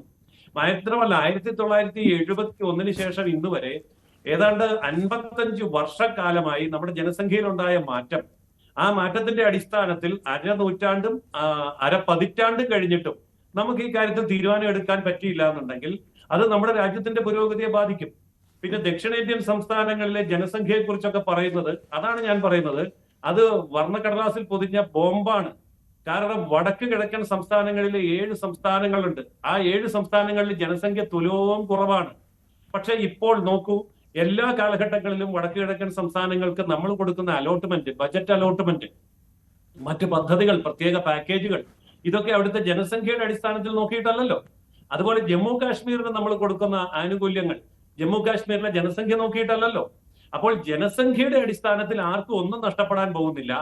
അതൊക്കെ ഈ രാജ്യം കൃത്യമായി കണ്ടറിഞ്ഞ് ഓരോ പ്രദേശങ്ങളിലും എത്ര വേണം എന്നുള്ളതിനെ സംബന്ധിച്ച് തീരുമാനമെടുക്കുന്നത് ഈ രാജ്യത്തെ പാർലമെന്റില് എല്ലാ അംഗങ്ങളും ഒന്നിച്ചിരുന്നിട്ടാണ്. അതല്ലെങ്കിൽ വടക്ക് കിഴക്കൻ സംസ്ഥാനങ്ങൾ എത്രയോ വലിയ ശബ്ദം ഉയർത്തേണ്ടതാണ്. ഞങ്ങൾ ജനസംഖ്യയിൽ തീരെ കുറവാണ്, ഞങ്ങൾക്കൊന്നും കിട്ടുന്നില്ല, ഞങ്ങളെ തഴഞ്ഞു, അവർ പറയുന്നില്ലല്ലോ. കാരണം വൻ സംസ്ഥാനങ്ങൾ, അമേരിക്കയുടെ ഒപ്പം ജനസംഖ്യയുള്ള ഉത്തർപ്രദേശിന് കിട്ടുന്നതിനേക്കാൾ കൂടുതൽ വടക്ക് കിഴക്കൻ സംസ്ഥാനങ്ങളിലും ജമ്മു കാശ്മീരിലും കൊടുത്തിട്ടുണ്ട്, ഇപ്പോഴും കൊടുക്കുന്നുണ്ട്. അപ്പൊ ജനസംഖ്യാ അടിസ്ഥാനത്തിൽ കുറഞ്ഞു പോകുമെന്നുള്ളത് കേവലം ഒരു ആശങ്കയാണ്. ജയസൂര്യൻ, ധനകാര്യ കമ്മീഷൻ ശുപാർശ പ്രകാരം സംസ്ഥാനങ്ങൾക്ക് നികുതി വിഹിതം ലഭിക്കുന്നത് ജനസംഖ്യ ആനുപാതികമായാണ്. അത് വലിയ രീതിയിൽ ദക്ഷിണേന്ത്യൻ സംസ്ഥാനങ്ങൾക്ക് പ്രശ്നങ്ങൾ സൃഷ്ടിച്ചിട്ടുണ്ട്. പിന്നീട് അത് ഗ്രാന്റ് അനുവദിച്ചുകൊണ്ടാണ് അത് പരിഹരിക്കപ്പെട്ടത്. അതുകൊണ്ട് മാത്രമാണ് കേരളമൊക്കെ പിടിച്ചു നിന്നത്. അല്ല, തീർച്ചയായിട്ടും അതിന് മെക്കാനിസം ഉണ്ട് എന്നാണല്ലോ ഇപ്പൊ പറഞ്ഞത്. ഏതെങ്കിലും ഒരു സംസ്ഥാനത്തിന് എന്തെങ്കിലും കുറവ് വന്നിട്ടുണ്ടെങ്കിൽ അതിന് പ്രത്യേകമായ ഗ്രാന്റ് അനുവദിക്കാനുള്ള പ്രൊവിഷൻ ഉണ്ട്. അത് കിട്ടുന്നുമുണ്ട്, ലഭിക്കുന്നുമുണ്ട്. ഇപ്പോൾ ഞാൻ വീണ്ടും ആവർത്തിക്കുന്നത്, ജമ്മു കാശ്മീരിലെയോ വടക്ക് കിഴക്കൻ സംസ്ഥാനങ്ങളിലെയോ ടാക്സിന്റെ വരവ് നോക്കിയിട്ടല്ലല്ലോ അവിടെ നമ്മൾ ചെലവ് ചെയ്യുന്നത്. അവിടെ ഇത്ര ടാക്സ് തന്നുള്ളൂ, അതുകൊണ്ട് നിങ്ങൾക്ക് ഇത്രയേ ഉള്ളൂ എന്നല്ലല്ലോ പറയുന്നത്. ഇതൊക്കെ സുതാര്യമായി നമുക്ക് ബജറ്റ് റിപ്പോർട്ടുകളിൽ കാണാവുന്ന കാര്യമാണ്. അപ്പോൾ ഇത് കേവലം ഒരു ആശങ്ക ഉയർത്താൻ വേണ്ടി തെക്കേ ഇന്ത്യ തഴയാൻ പോകുന്നു എന്നൊരു ഭയം കൊണ്ടുവരികയാണ്. അതിന്റെ യാതൊരു ആവശ്യമില്ല. അതൊക്കെ ജനാധിപത്യ വിരുദ്ധമായിട്ടുള്ള കാഴ്ചപ്പാടുകളാണ്. അപ്പോ സത്യത്തിൽ ഇവിടെ വരാൻ പോകുന്ന ഈ ബില്ല് തിടുക്കപ്പെട്ട് അവതരിപ്പിച്ചതല്ല. കഴിഞ്ഞ 30 കൊല്ലമായി പാർലമെന്റിൽ കിടപ്പുണ്ട്. അതിനെ സീരിയസ് ആയിട്ട് എടുത്ത് നടപ്പാക്കാൻ ശ്രമിക്കുന്നത് ഇപ്പോഴത്തെ ഗവൺമെന്റ് ആണെന്ന് മാത്രം. അതൊരിക്കലും ഗവൺമെന്റിന്റെ മഹാഭൂരിപക്ഷത്തിന്റെ അഹങ്കാരം കൊണ്ടല്ല. നമുക്കറിയാമല്ലോ, BJPക്ക് ഭൂരിപക്ഷം ഇല്ല. മറ്റ് 2 പാർട്ടികളുടെ പിന്തുണയോടെ ഭരിക്കുന്ന ഒരു ഗവൺമെന്റ് ആണ്. അതുകൊണ്ട് എല്ലാവർക്കും കൂടി 3/2 ഭൂരിപക്ഷത്തിൽ മാത്രം പാസ്സാക്കിയെടുക്കാൻ കഴിയുന്ന ഈ ഒരു നിയമത്തിനെ ഒരു ഗവൺമെന്റിനും അടിച്ചേൽപ്പിക്കാൻ പറ്റില്ല. സ്വന്തമായി ഭൂരിപക്ഷം ഇല്ലാത്ത ഒരു പാർട്ടി ഭരിക്കുന്ന ഗവൺമെന്റിന് ഒരിക്കലും 3/2 ഭൂരിപക്ഷത്തിൽ ഇത് നടപ്പാക്കിയെടുക്കാവുന്ന അഹങ്കാരവുമില്ല. അഹങ്കാരം ഒട്ട് നടക്കാനും പോകുന്നില്ല. പക്ഷേ കഴിഞ്ഞ 30 കൊല്ലമായി പാർലമെന്റിൽ ഇട്ട് അങ്ങോട്ടും ഇങ്ങോട്ടും തട്ടിക്കളിക്കുന്ന ആത്മാർത്ഥതയില്ലാത്ത ഈ ചർച്ചയ്ക്ക് ഏതെങ്കിലും ഒരു കാലത്ത് ഒരു അവസാനം ഉണ്ടാവണ്ടേ? എന്നെങ്കിലും ഒരിക്കൽ കഴിഞ്ഞ 56 കൊല്ലമായിട്ട് അഡ്വക്കേറ്റ് ജയസൂര്യൻ, നിങ്ങൾക്ക് ആത്മാർത്ഥതയുണ്ടെങ്കിൽ ഈ ഉപാധികൾ ഒഴിവാക്കിയാൽ മതി. പ്രതിപക്ഷം ഒപ്പം നിൽക്കും. ഉപാധികൾ ഒഴിവാക്കിക്കൊണ്ട് നടപ്പിലാക്കൂ എന്നതാണ് പ്രതിപക്ഷം മുന്നോട്ട് വെക്കുന്നത്. നിങ്ങൾക്ക് ആത്മാർത്ഥതയുണ്ടെങ്കിൽ ആ ഉപാധികൾ ഒഴിവാക്കിയാൽ ഉടൻ തന്നെ ബില്ല് പാസ്സാക്കാൻ പറ്റും. അല്ല, അതിനുവേണ്ടിയാണല്ലോ പാർലമെന്റിൽ ഇത് അവതരിപ്പിക്കുന്നത്. അതായത് പാർലമെന്റിനെ നോക്കുകുത്തിയാക്കിക്കൊണ്ട് പുറത്തിരുന്ന് ചർച്ച ചെയ്ത് സൂത്രത്തിൽ പാസ്സാക്കേണ്ട കാര്യമല്ലല്ലോ ഇത്. ഇത് ഭരണഘടനാപരമായി തന്നെ പാസ്സാക്കി എടുക്കേണ്ട കാര്യമാണ്. അപ്പോൾ പാർലമെന്റില് ഇത് ചർച്ച ചെയ്യട്ടെ. ചർച്ച ചെയ്യുമ്പോൾ തള്ളിക്കളയണമെങ്കിൽ തള്ളിക്കളയട്ടെ. ഇവിടെ ശക്തമായ പ്രതിപക്ഷമുണ്ടല്ലോ. ഭരണപക്ഷം ഭൂരിപക്ഷം ഇല്ലാത്ത ദുർബല ഭരണപക്ഷമല്ലേ? ഒറ്റയ്ക്ക് ഭൂരിപക്ഷം ഇല്ലാത്ത BJP അല്ലേ ഭരിക്കുന്നത്? തള്ളിക്കളയട്ടെ, പ്രതിപക്ഷം തള്ളിക്കളയട്ടെ, എന്നിട്ട് ഭരണപക്ഷത്തെ അടിച്ച് നിരപ്പാക്കി കളയട്ടെ. ശരി, എന്നാൽ അവിടെ അപ്പോ ഒറ്റയ്ക്ക് ഭൂരിപക്ഷം ഉണ്ടായിരുന്ന സമയത്ത് എന്തുകൊണ്ട് ബില്ല് കൊണ്ടുവന്നില്ല എന്നൊരു ചോദ്യം കൂടി ഉണ്ടാകും. ഞാൻ താങ്കളിലേക്ക് തിരിച്ചു വരാം. ആനി രാജ കൂടി ഈ ഘട്ടത്തിൽ നമുക്കൊപ്പം ചേരുകയാണ്. ആനി രാജ, നോക്കൂ, താങ്കൾ വനിതാ സംവരണ ബില്ലിന് വേണ്ടി എത്രമാത്രം ശബ്ദമുയർത്തിയിട്ടുണ്ടെന്ന് അറിയാം. സ്ത്രീകളുടെ തുല്യതയ്ക്ക് വേണ്ടി എത്രമാത്രം ശബ്ദമുയർത്തുന്ന വ്യക്തിയാണ് എന്നറിയാം. ഇന്ന് ഖർഗെയുടെ വസതിയിൽ ചേർന്ന യോഗത്തിന് ശേഷം മാധ്യമങ്ങളെ കാണുമ്പോൾ നാളെ ആ സുപ്രധാന ബില്ലിനെ എതിർക്കും എന്ന് പറയുന്നതും താങ്കളാണ്. എന്താണ് ആശങ്കയുടെ അടിസ്ഥാനം?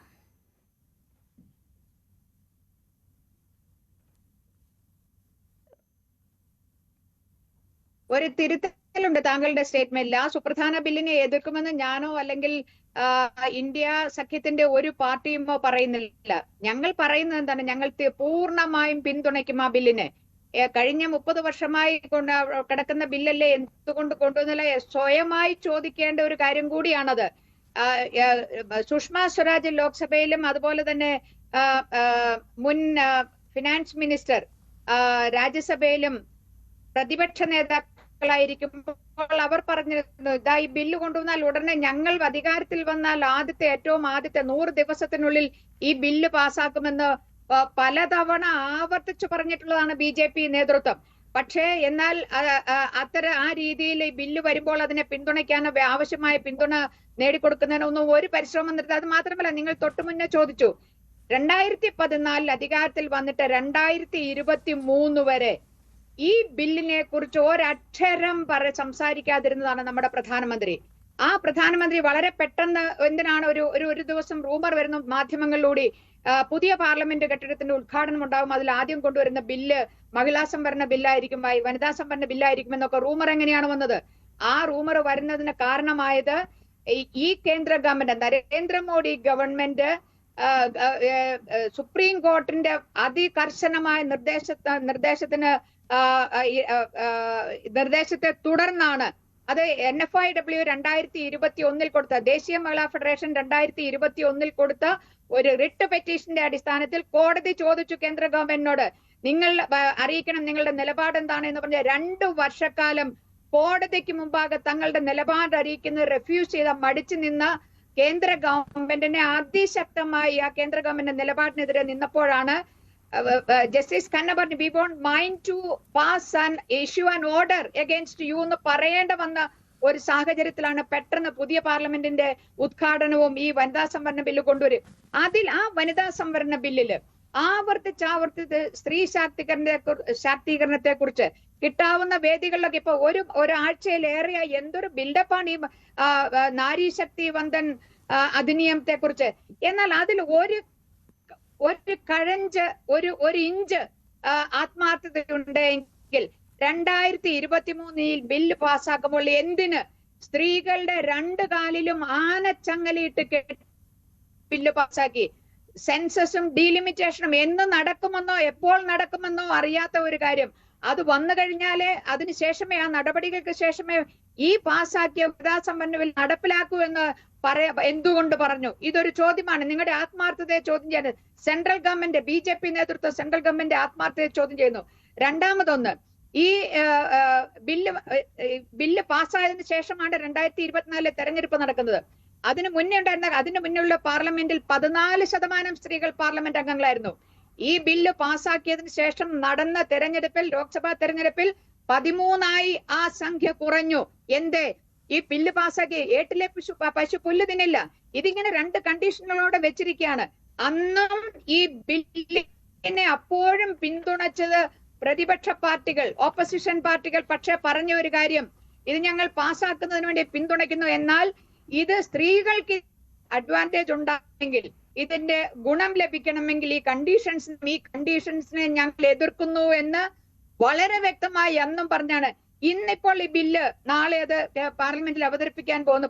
ഇന്നലെ അതിന്റെ ഒരു ഡ്രാഫ്റ്റ് ബില്ല് നമുക്ക് എല്ലാവർക്കും കിട്ടും, നമ്മളെല്ലാം കണ്ടു. ഭേദഗതി ബില്ലെന്നാണ് പറയുന്നത്. എന്ത് ഭേദഗതി? എന്താണ് അതിൽ കൊണ്ടുവരുന്ന ഭേദഗതി?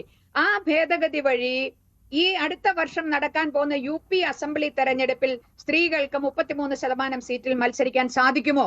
ഇല്ല. കാരണം എന്താണ്? ഈ സെൻസസ് മാറ്റിക്കൊണ്ട് ഡീലിമിറ്റേഷന്റെ പ്രക്രിയ പൂർത്തിയായി 2029 പാർലമെന്റ് ഇലക്ഷനിൽ മാത്രമേ ഈ പാസ്സാക്കുന്ന ഈ നിയമത്തിന്റെ ആനുകൂല്യം അല്ലെങ്കിൽ ഇതിന്റെ ഒരു ഗുണം സ്ത്രീകൾക്ക് ലഭിക്കുകയുള്ളൂ എന്ന് വളരെ കൃത്യമായ ബില്ലിൽ പറഞ്ഞു വെച്ചിരിക്കുകയാണ്. ഇവിടെ എന്താണ്? ഒരു കല്ലുകൊണ്ട് 9 പക്ഷിയെ വീഴിക്കുക എന്നുള്ള കുടില തന്ത്രമാണ് നരേന്ദ്രമോദി, നമ്മുടെ പ്രധാനമന്ത്രി ചെയ്തിരിക്കുന്നത്. അത് നമ്മൾ മനസ്സിലാക്കണം.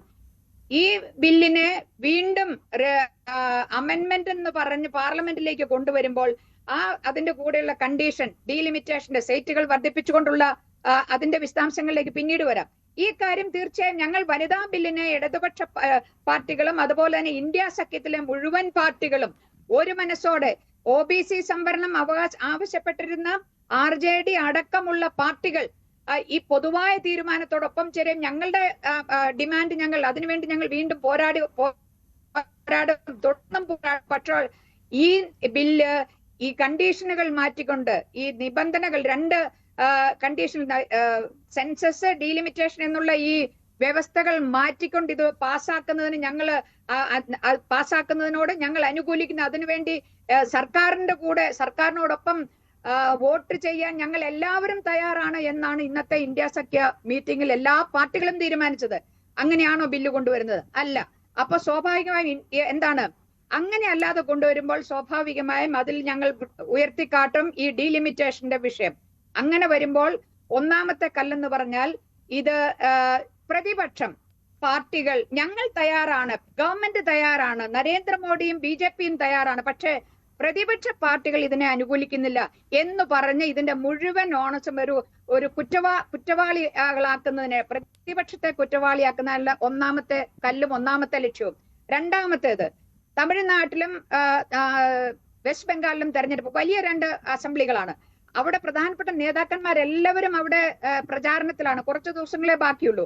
അപ്പോ സ്വാഭാവികമായും ഇന്ന് ഉള്ള ഒരു സംഖ്യാബലത്തിന്റെ അടിസ്ഥാനത്തിൽ 2/3 മെജോറിറ്റി തീർച്ചയാണ് അവിടെ BJP പ്രതിനിധി ആയിരിക്കും. ഇപ്പൊ എനിക്ക് തൊട്ടു മുന്നേ സംസാരിച്ച പറഞ്ഞു, ഇന്ന് പ്രതിപക്ഷത്തിന് ഒരു കൃത്യമായി എല്ലാവരും വോട്ട് ചെയ്ത് കൃത്യം ഈ കണ്ടീഷൻ ചെയ്യാനുള്ള ഒരു സാഹചര്യമുണ്ട്. അപ്പോൾ അംഗങ്ങൾ വരാതിരിക്കുക, പാർലമെന്റ് അംഗങ്ങൾ, പ്രധാനപ്പെട്ട നേതാക്കൾ അവർ ക്യാമ്പയിനിലിരിക്കുന്ന ഇവിടെ വരാതിരിക്കുക, അഥവാ ഇവിടെ വന്നാൽ അവരുടെ ക്യാമ്പയിനെ അവിടെ മറ്റു വിധത്തിൽ ആക്രമിക്കുക. ഇതാണ് രണ്ടാമത്തെ ലക്ഷ്യം. മൂന്നാമത്തേത്, ഈ വനിതാ സംവരണ ബില്ല് നടപ്പിലാക്കാതിരിക്കുക. അതിന്റെ ഈ ഫാസിസ്റ്റ് മനുവാദി ഐഡിയോളജിയിൽ വിശ്വസിക്കുന്ന ഈ പാർട്ടിയും ഇതിന്റെ പാർട്ടി പ്രത്യേകിച്ച് BJPയും, ആ BJP ലിംഗസമത്വം എന്ന് പറയുന്ന ആശയത്തോട് ഒരു കാലത്തും യോജിക്കാത്ത പാർട്ടിയാണ്. അതുകൊണ്ടാണ് ആദ്യം 30 വലിയ വികാരഭരിതമായി സംസാരിക്കുന്ന 30 കൊല്ലത്തെ ബില്ലാണെന്ന് പറയുന്നത്. അങ്ങനെയായിരുന്നെങ്കിൽ 2023 എല്ലാ കക്ഷികളും ഇതിനെ പിന്തുണയ്ക്കുമ്പോൾ എന്തേ ആ കണ്ടീഷൻ കൊണ്ടുവന്നുകൊണ്ട് സ്ത്രീകളെ പാർലമെന്റിന്റെ വാതിലിന് വെളിയിൽ നിർത്തി വീണ്ടും അത് ആവർത്തിക്കുകയാണ്. ആത്മാർത്ഥതയില്ലായ്മ എന്നത് ആവർത്തിച്ച് ചൂണ്ടിക്കാട്ടുകയാണ് ശ്രീമതി ആനി രാജ. ഞാൻ താങ്കളിലേക്ക് തിരിച്ചെത്താം. ഡോക്ടർ ഗോപകുമാർ, നോക്കൂ, ഇവിടെ ഇപ്പോൾ പ്രധാനമന്ത്രി ഇത് ചരിത്രപരം എന്നതാണ് ഇതിനെ വിശേഷിപ്പിച്ചിട്ടുള്ളത്. നമുക്കറിയാം, ഇലക്ഷൻ നടക്കുന്ന സ്റ്റേറ്റുകളിലൊക്കെ ഈ വിഷയം വലിയ രീതിയിൽ ചർച്ചയാണ്. അത് ഭരണപക്ഷവും പ്രതിപക്ഷവും ഒക്കെ തങ്ങൾക്ക് അനുകൂലമാകുന്ന രീതിയിൽ ഈ വിഷയം ചർച്ച ചെയ്യുകയാണ്. ഇവിടെ ഇപ്പോൾ ഇത് പാസ്സാകാൻ ആത്മാർത്ഥതയില്ല BJPയുടെ സമീപനങ്ങൾ എന്നതാണ് 2023 ഇത് കൊണ്ടുവന്നിട്ട് 24 പ്രായോഗികമാക്കാത്തതിനെയും ഒപ്പം തന്നെ ഇപ്പോൾ ഈ ഉപാധികൾ വെക്കുന്നതിനെയും ചൂണ്ടിക്കാട്ടിക്കൊണ്ട് പ്രതിപക്ഷം പറയുന്നത് അത് മറ്റ് ചില ലക്ഷ്യങ്ങളോട് കൂടിയാണ് എന്നത് പറയുന്നു.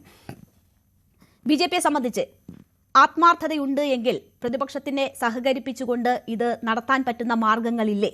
ഇതിപ്പോൾ ഞങ്ങളല്ല, പ്രതിപക്ഷമാണ് ഇതിനെ തകർത്ത് കളഞ്ഞത് എന്ന് പറയുകയും ചെയ്യാം, മറ്റു ചില ലക്ഷ്യങ്ങൾ നേടുകയും ചെയ്യാം എന്ന ഒരു ഗൂഢതന്ത്രം ഇവിടെ കേന്ദ്ര സർക്കാരിൻ്റെ ഭാഗത്ത് നിന്നും ഉണ്ടാകുന്നുണ്ടോ?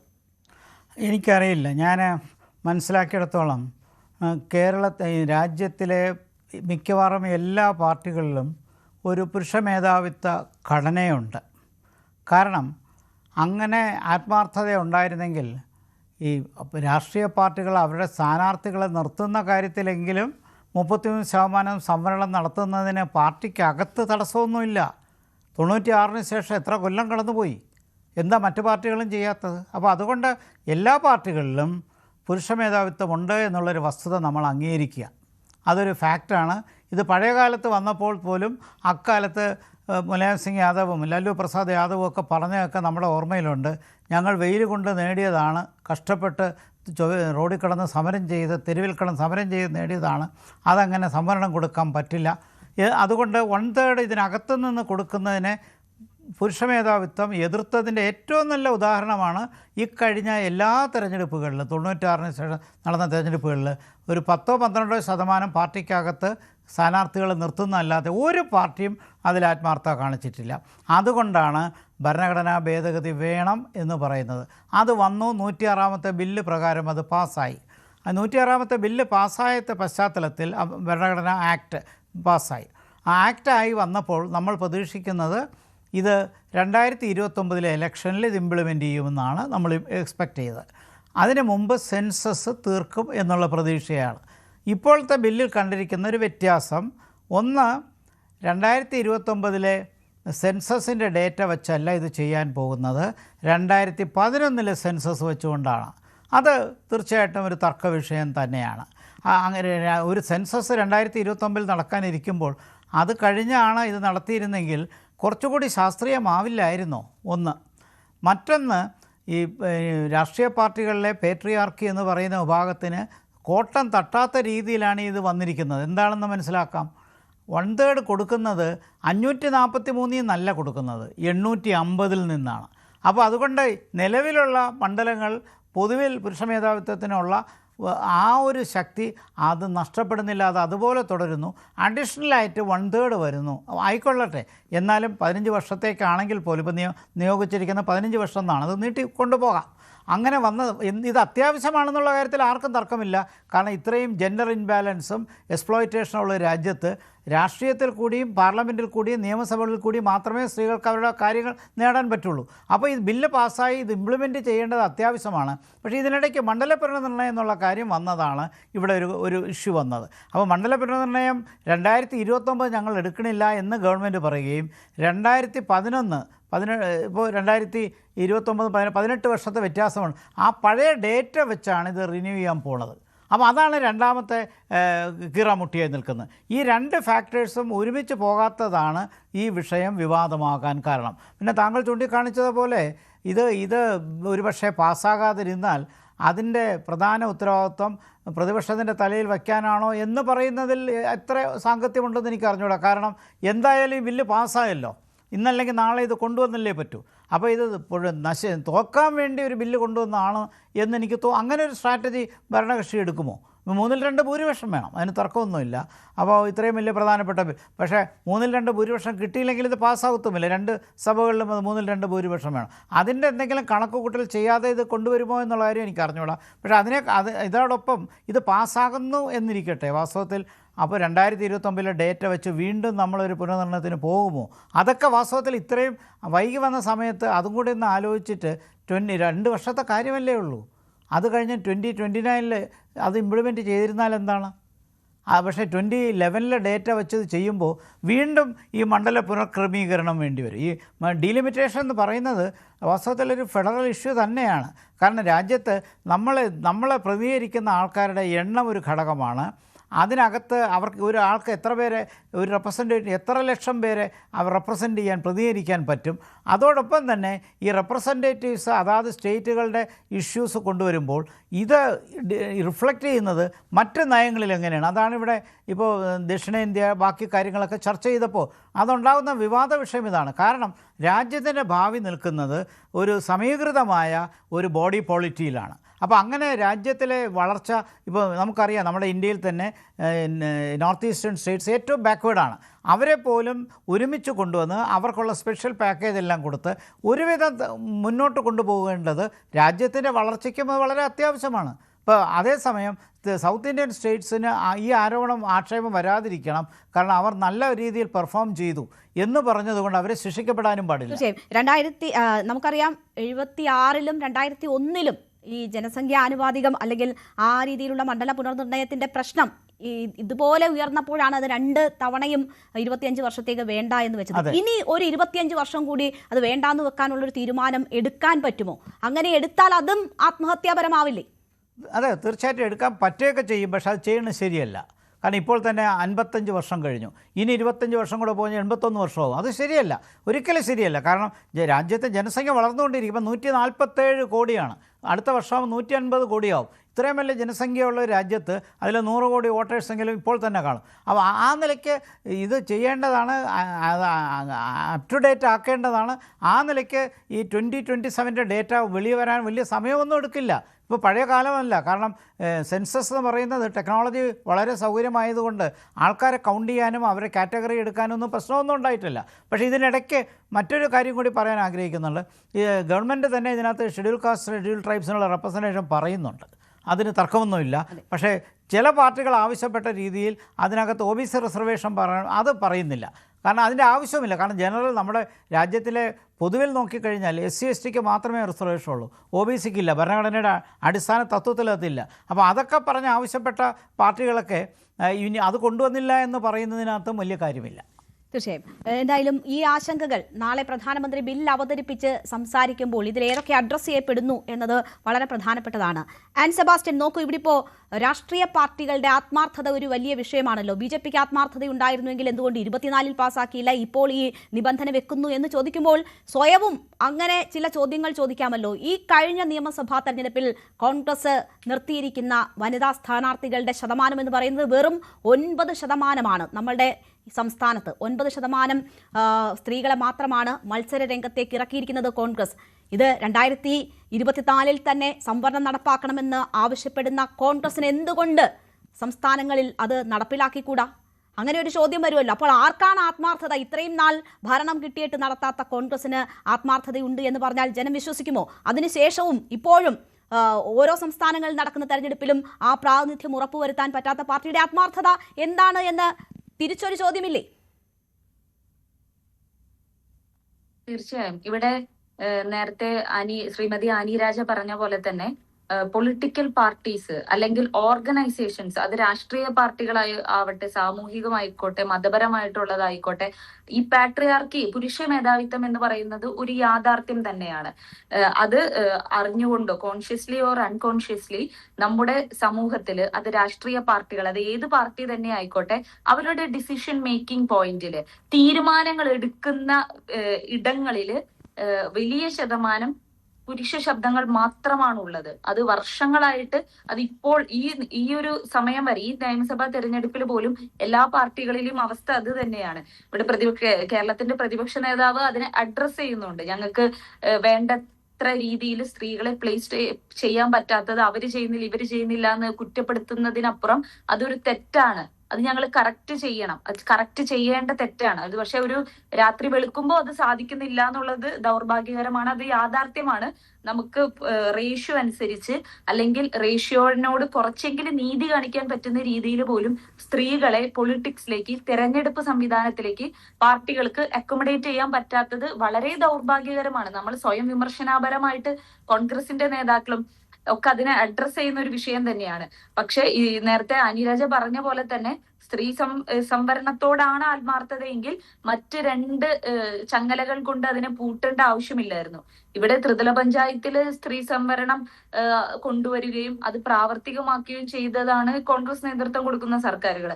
അപ്പോ ഇവിടെ ആത്മാർത്ഥത എന്നതിനപ്പുറം പുരുഷ മേധാവിത്വം എന്ന് പറയുന്നത് സംഘടനാ സ്ട്രക്ചറിൽ, അത് ഈ ചാനൽ മേഖലയായിക്കോട്ടെ, കോർപ്പറേറ്റ് മേഖലയായിക്കോട്ടെ, കോർപ്പറേറ്റ് മേഖലയിലൊക്കെ ഒരു ഗ്ലാസ് സീലിംഗ് തന്നെ നമുക്ക് ഒരു വേർഡ്, ഒരു ടെർമിനോളജി തന്നെയുണ്ട്.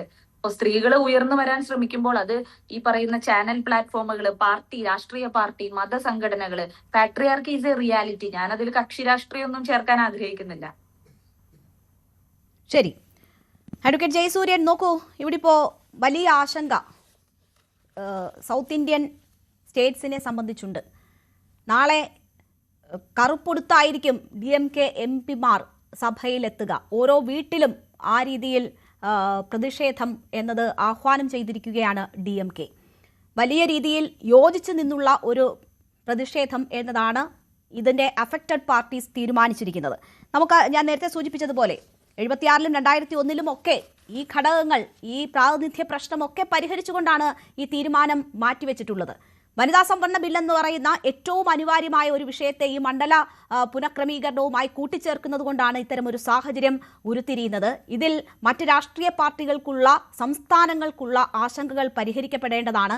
50% എന്ന നിങ്ങൾ തന്നെ പല സോഴ്സുകളിൽ നിന്ന് മുന്നോട്ട് വെക്കുന്ന നിർദ്ദേശം, അത് അംഗീകരിച്ചാൽ പോലും കേരളത്തിന്റെ പ്രാതിനിധ്യം എന്നത് 3.7% നിന്ന് 2.2% കുറയും എന്ന ഒരു സാഹചര്യം ഉണ്ട്. അപ്പോൾ ഓരോ സംസ്ഥാനങ്ങളെ സംബന്ധിച്ചും അവരുടെ ആശങ്കകൾ പരിഹരിക്കപ്പെടണം. ഫെഡറൽ സംവിധാനം ഇതുപോലെ നിലനിൽക്കുമെന്ന് ഉറപ്പുവരുത്തണം. ഇതിനൊക്കെ കൂടിയാലോചനകൾ വേണം. അക്കാര്യങ്ങൾ രാഷ്ട്രീയ പാർട്ടികളെ ബോധ്യപ്പെടുത്താൻ പറ്റണം. ഏറ്റവും ആത്മാർത്ഥമായ ഒരു സമീപനം സർക്കാർ സ്വീകരിക്കുകയാണെങ്കിൽ അതിന് കൂടുതൽ ഊന്നൽ നൽകേണ്ടേ. നാളെ സഭയ്ക്കുള്ളിൽ അതുമായി ബന്ധപ്പെട്ടുള്ള കാര്യങ്ങളിൽ കുറച്ചുകൂടി സുതാര്യമായ സമീപനം സർക്കാരിന്റെ ഭാഗത്തു നിന്നും ഉണ്ടാകുമെന്ന് പ്രതീക്ഷിക്കാമോ? തീർച്ചയായിട്ടും സുതാര്യമായ ഒരു സമീപനം വേണം എന്നുള്ളത് കൊണ്ടാണ് ഇത് സഭയ്ക്കകത്ത് തന്നെ ചർച്ച ചെയ്യണം എന്ന് പറയുന്നത്. സഭയ്ക്ക് പുറത്താണ് ചർച്ച ചെയ്യുന്നത് എങ്കിൽ അത് അഡ്ജസ്റ്റ്മെന്റ് ആണ് എന്ന് പറയും. വീണ്ടും ഈ പറയുന്ന വനിതാ പ്രാതിനിധ്യത്തെ കൊന്നു കുഴിച്ചു മൂടാൻ എളുപ്പമാണ് സഭയ്ക്ക് പുറത്ത്. പക്ഷെ സഭയ്ക്കകത്ത് അത് സാധിക്കില്ല. സഭയ്ക്കകത്ത് എല്ലാ രാഷ്ട്രീയ പാർട്ടികളും അവരുടെ നയം വ്യക്തമാക്കേണ്ടി വരും. അത് ഈ രാജ്യം കണ്ടുകൊണ്ടിരിക്കും. അത് റെക്കോർഡഡ് ആണ്. അങ്ങനെ പല കാര്യങ്ങളും വളരെ സുതാര്യമാണ്. ഇപ്പോ നമ്മുടെ കഴിഞ്ഞ പാർലമെന്റ് തെരഞ്ഞെടുപ്പിൽ നമ്മൾ ഈ ചർച്ച ചെയ്യുന്ന കേരളത്തില് 20 പാർലമെന്റ് സീറ്റ് ഉള്ളതില് UDF ഒരൊറ്റ വനിതാ കാൻഡിഡേറ്റിനെയാണ് നിർത്തിയത്. എന്ന് പറഞ്ഞാൽ എത്രയാ? 5% നിർത്തിയത്. ജയിച്ചു വരുന്നത് പോട്ടെ. അപ്പോ ആ തരത്തിലുള്ള വലിയ ഡിസ്ക്രിമിനേഷൻ പൊതുസമൂഹത്തിൽ കാണിക്കുമ്പോൾ അത് അകത്ത് പാർലമെന്റിൽ കൊണ്ടുവന്നത് തിരുത്തി സ്ത്രീകൾക്ക് അർഹമായിട്ടുള്ള പ്രാതിനിധ്യം കൊടുക്കണമെന്ന് പറയുമ്പോൾ അതില് OBC പോലെയുള്ള വിഷയങ്ങൾ എടുത്തിട്ടുകൊണ്ടാണ് കഴിഞ്ഞ 30 കൊല്ലക്കാലം ഇത് നീട്ടിക്കൊണ്ടുപോയത്. ഏതായാലും ഇപ്പൊ OBC ഉയർത്തിക്കൊണ്ടുവന്ന ലാലു പ്രസാദ് യാദവോ അല്ലെങ്കിൽ മുലായം സിംഗ് യാദവോ ഒന്നും ആ കാര്യത്തിൽ ബലം പിടിക്കുന്നില്ല. പക്ഷെ അതിനുവേണ്ടി പതിറ്റാണ്ടുകൾ നമ്മൾ കാത്തിരിക്കേണ്ടി വന്നു. അതുകൊണ്ട് ഓരോ പ്രശ്നവും കഴിഞ്ഞ് എല്ലാം തീർന്നിട്ട് നമുക്ക് എല്ലാ സംശയങ്ങളും എല്ലാവരുടെയും പ്രശ്നങ്ങൾ അവസാനിച്ചിട്ട് ഇത് പരിഗണനയ്ക്കെടുത്താൽ മതി എന്ന് പറഞ്ഞാൽ പതിറ്റാണ്ടുകൾ ഇനിയും കടന്നു പോകും. അതുകൊണ്ടാണ് ഇത് പാർലമെന്റിലേക്ക് വെച്ച് പറയേണ്ടതൊക്കെ അവിടെ പറയാമല്ലോ.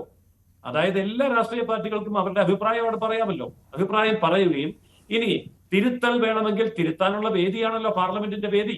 പാർലമെന്റിന്റെ വേദിയിൽ ഭൂരിപക്ഷമില്ലാതെ നിൽക്കുന്ന ഒരു സർക്കാരിനെ സംബന്ധിച്ചിടത്തോളം ഒരിക്കലും ആരും ഭയപ്പെടേണ്ട. ഇത് അടിച്ചേൽപ്പിക്കാനുള്ള കരുത്തൊന്നും 2/3 ഭൂരിപക്ഷം ഒന്നും BJPക്കില്ല. ആ സ്ഥിതിക്ക് പാർലമെന്റ് എന്താണോ നിശ്ചയിക്കുന്നത് അത് മാത്രമേ നടപ്പാകാൻ പോകുന്നുള്ളൂ. അപ്പോൾ അവിടെ ഡീലിമിറ്റേഷനെ സംബന്ധിച്ചും പോപ്പുലേഷനെ സംബന്ധിച്ചും സെൻസസിനെ സംബന്ധിച്ചുമുള്ള കാര്യങ്ങൾ കൃത്യമായിട്ടും ചർച്ച ചെയ്യപ്പെടട്ടെ. എന്നിട്ട് ചർച്ച ചെയ്യേണ്ട അടിസ്ഥാനത്തിൽ മാത്രമല്ല തീരുമാനം എടുക്കാൻ പറ്റുള്ളൂ. പക്ഷേ ഇത് ആരെങ്കിലും തുടങ്ങി വെച്ചില്ല എങ്കിൽ, ഇത് പാർലമെന്റിൽ എത്തിച്ചില്ല എങ്കിൽ, ചർച്ചയ്ക്ക് വിധേയമാക്കിയില്ല എങ്കിൽ ഇതിങ്ങനെ തട്ടി ഉരുട്ടി നീട്ടി കൊണ്ടുപോകാം എന്ന് മാത്രമേ ഉള്ളൂ. നമ്മൾ കണ്ടു കഴിഞ്ഞ 30 വർഷക്കാലം അങ്ങനെ പോയ ചരിത്രം നമ്മൾ കണ്ടു. അതുകൊണ്ട് ഇവിടുത്തെ വനിതകൾക്ക് എന്ത് നേട്ടമാണ് ഉണ്ടായത്? ഇനിയും ഇത് മുന്നോട്ട് കൊണ്ടുപോയി വർഷങ്ങളോളോ പതിറ്റാണ്ടുകളോളം മുന്നോട്ട് കൊണ്ടുപോയാൽ അതുകൊണ്ട് സ്ത്രീകൾക്ക് നേട്ടമാണോ ഉണ്ടാകുന്നത്? വനിതകൾക്ക് പുരോഗതിയാണോ ഉണ്ടാകുന്നത്? ഒരിക്കലുമല്ലല്ലോ. അതുകൊണ്ട് എത്രയും വേഗം ഇത് നടപ്പാക്കി ഈ 1/3 എന്നുള്ളത് കൃത്യമായി പാർലമെന്റുകളിലും നിയമസഭകളിലും എത്തിക്കുന്നില്ല എന്നുണ്ടെങ്കിൽ ജനസംഖ്യയിൽ 150 കോടിയിലേക്ക് അടുക്കുന്ന ലോകത്തെ ഏറ്റവും വലിയ ജനസംഖ്യയുള്ള ഒരു രാജ്യത്ത് ജനാധിപത്യപരമായി ഭരണം നടത്തുമ്പോൾ വനിതാ പ്രാതിനിധ്യം 1/3 പകുതിയൊക്കെയാണ് വേണ്ടത് തീർച്ചയായിട്ടും. പക്ഷെ 1/3 എത്തിക്കാൻ ആത്മാർത്ഥമായ പരിശ്രമം നടത്തേണ്ടത് എല്ലാ രാഷ്ട്രീയ പാർട്ടികളുമാണ്. അതിന് സാങ്കേതികത്വം ഉണ്ട് എന്നുണ്ടെങ്കിൽ ഓക്കെ, വന്നോട്ടെ. ആ സാങ്കേതിക വിഷയങ്ങൾ പാർലമെന്റിൽ പരസ്യമായി ചർച്ച ചെയ്യട്ടെ. അതിനെ ഭയപ്പെടുകയല്ല വേണ്ടത്. തീർച്ചയായിട്ടും തുറന്ന സമീപനത്തോടു കൂടി എതിർക്കേണ്ട എല്ലാ കാര്യങ്ങളെയും എതിർക്കണം. അതിനാണ് പാർലമെന്റ്.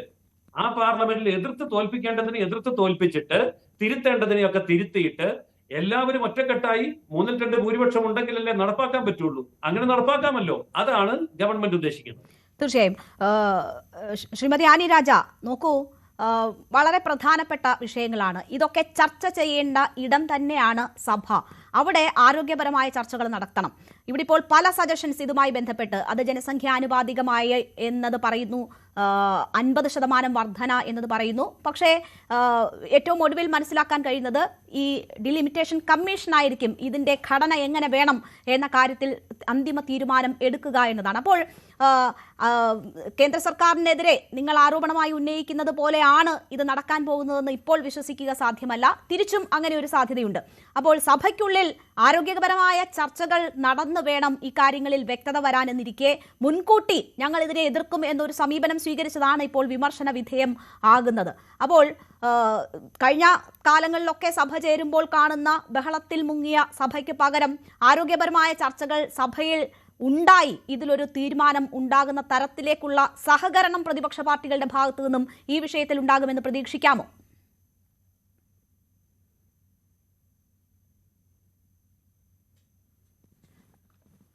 അൺമ്യൂട്ട് ചെയ്തിട്ട് സംസാരിക്കുമോ? സോറി, ഇതിന്റെ ഉത്തരത്തിലേക്ക് വരുന്നതിന് മുമ്പ് ഒരു കാര്യം ചൂണ്ടിക്കാട്ടേണ്ടത് വളരെ അത്യാവശ്യമാണ്. വനിതാ സംവരണത്തെ കുറിച്ച് സംസാരിക്കുമ്പോൾ, ആ ബില്ലിനെ കുറിച്ച് സംസാരിക്കുമ്പോൾ, അതിന്റെ നിയമത്തെ കുറിച്ച് സംസാരിക്കുമ്പോഴൊക്കെ തന്നെ പലപ്പോഴായി എല്ലാവരും സ്വീകരിക്കുന്ന ഒരു തന്ത്രമുണ്ട്. എന്റെ പൊളിറ്റിക്കൽ പാർട്ടി ഇപ്പൊ തന്നെ നമ്മുടെ ഈ ചർച്ചയിൽ 4 മിനിറ്റ് അതിനുവേണ്ടി മാറ്റിവെച്ചു. അത് നടക്കാത്തത് കൊണ്ടാണ് ഈ ഇത്തരം ഒരു റിസർവേഷൻ എന്നുള്ള ഒരു ആശയം വരികയും ഈ രാജ്യത്തെ സ്ത്രീകൾ അതിനുവേണ്ടിയുള്ള പോരാട്ടം നടത്തുകയും രാഷ്ട്രീയ പാർട്ടികൾ പലപ്പോഴായി അതിനെ പിന്തുണയ്ക്കുകയും പിന്തുണയ്ക്കാതിരിക്കുകയും ഒക്കെ ചെയ്തിട്ടുള്ളത്. അങ്ങനെയൊന്നും എല്ലാ രാഷ്ട്രീയ പാർട്ടികളും, അത് ഏതെങ്കിലും ഒരു പ്രത്യേക രാഷ്ട്രീയ പാർട്ടി അല്ലെങ്കിൽ ഏതെങ്കിലും ഭരണപക്ഷത്തോ പ്രതിപക്ഷോ, ഈ രാജ്യത്ത് കോൺസ്റ്റിറ്റ്യൂവന്റ് അസംബ്ലിയിൽ 15 സ്ത്രീകൾ ഉണ്ടായിരുന്നു. ഈ ഇത്തരം ഒരു നിർദ്ദേശം, സ്ത്രീകൾക്ക് സീറ്റ് സംവരണം എന്ന നിർദ്ദേശം വന്നപ്പോൾ ഈ 15 പേരിൽ ഭൂരിപക്ഷം പേരും പറഞ്ഞു ഞങ്ങൾക്ക് അങ്ങനെ ഒരു റിസർവേഷൻ വേണ്ട, സ്ത്രീകൾക്ക് വേണ്ട. ശൈശവാവസ്ഥയിലുള്ള ഈ ജനാധിപത്യം വളർന്നു വരുമ്പോൾ സ്വാഭാവികമായും ഇന്ത്യയിലെ രാഷ്ട്രീയ പാർട്ടികൾ സ്ത്രീകളെ കൂടി ആ യാത്രയിൽ കൂട്ടിക്കൊണ്ടുപോകും എന്നുള്ള ആത്മവിശ്വാസമായിരുന്നു.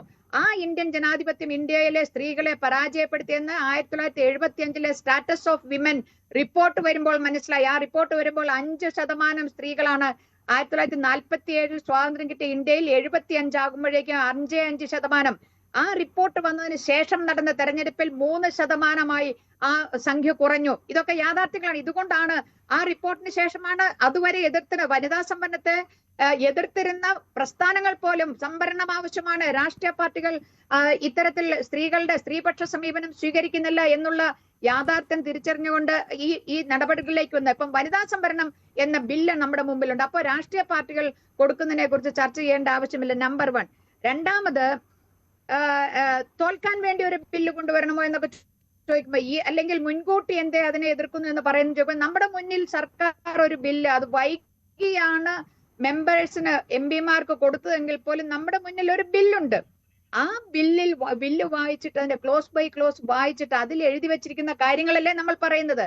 അപ്പോ ഈ രാജ്യത്തിന്റെ, ഇവിടെ നേരത്തെ സൂചിപ്പിച്ചതുപോലെ, ഈ രാജ്യത്തിന്റെ പാർലമെന്ററി ജനാധിപത്യത്തെ, ഈ രാജ്യത്തിന്റെ ഭരണഘടനയിൽ പറയുന്ന ജനാധിപത്യ മതേതരത്വത്തെ, ഈ രാജ്യത്തിന്റെ ഫെഡറൽ സംവിധാനത്തെ, ഈ രാജ്യത്തിന്റെ ഭരണഘടനയെ തന്നെ അപകടത്തിലാക്കുന്ന നിർദ്ദേശങ്ങളാണ് ഈ ഡീലിമിറ്റേഷനിൽ വന്നിരിക്കുന്നത്. ഇപ്പൊ സൂചിപ്പിച്ചില്ലേ, ഡീലിമിറ്റേഷൻ കമ്മീഷൻ എന്ന് പറഞ്ഞു. നമുക്ക് ഓൾറെഡി ഒരു സ്റ്റാറ്റ്യൂട്ടറി ബോഡി ഉണ്ട്. ഇപ്പൊ ഈ ബില്ലിലൂടെ എന്താണ് നടക്കാൻ പോകുന്നത്? രണ്ട് കാര്യങ്ങൾ നടക്കുകയാണ്. ഒന്ന്, സെൻസസിനെ പറഞ്ഞു ഈ 2011 എന്ന് പറഞ്ഞാൽ അത് പാർലമെന്റ് തീരുമാനിക്കും ഏത് സെൻസസ് ഏത് ഡേറ്റ വേണമെന്ന്, ആ അവകാശവും. അതുകൊണ്ട് സെൻസസിങ് നടത്തണമോ വേണ്ടിയോ എന്നുള്ള ഒരു വലിയ ചോദ്യചിഹ്നമാണ്.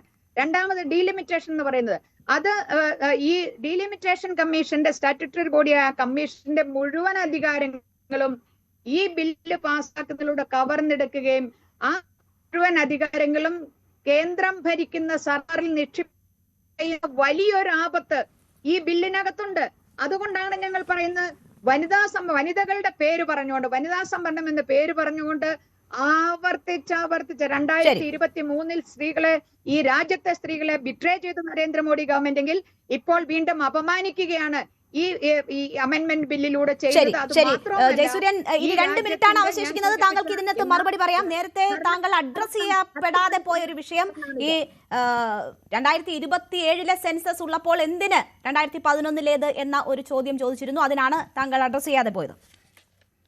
അല്ല, ശ്രീമതി ആണിരാജ പറഞ്ഞത് അതിലും ഗുരുതരമായിട്ടുള്ള ഒരു ആരോപണമാണ്. ഇപ്പോൾ ഡീലിമിറ്റേഷൻ കമ്മീഷൻ കേന്ദ്ര ഗവൺമെന്റിന്റെ നേതൃത്വത്തിലാണ്. ഒരിക്കലുമല്ല. ഞാനതിന്റെ സ്ട്രക്ചർ പറയാം. അത് ബില്ലിൽ കൊടുത്തിട്ടുണ്ടല്ലോ. എന്തുകൊണ്ടാണ് അത് കാണാതെ പോയത്? സുപ്രീം കോടതി ജഡ്ജിയോ മുൻ ജഡ്ജിയോ ആയിരിക്കണം ചെയർപേഴ്സൺ. അതുപോലെ ചീഫ് ഇലക്ഷൻ കമ്മീഷൻ നിർദ്ദേശിക്കുന്ന ചീഫ് ഇലക്ഷൻ കമ്മീഷനോ അദ്ദേഹം നിർദ്ദേശിക്കുന്ന ഇലക്ഷൻ കമ്മീഷനോ ആയിരിക്കണം എക്സ് ഒഫീഷ്യോ.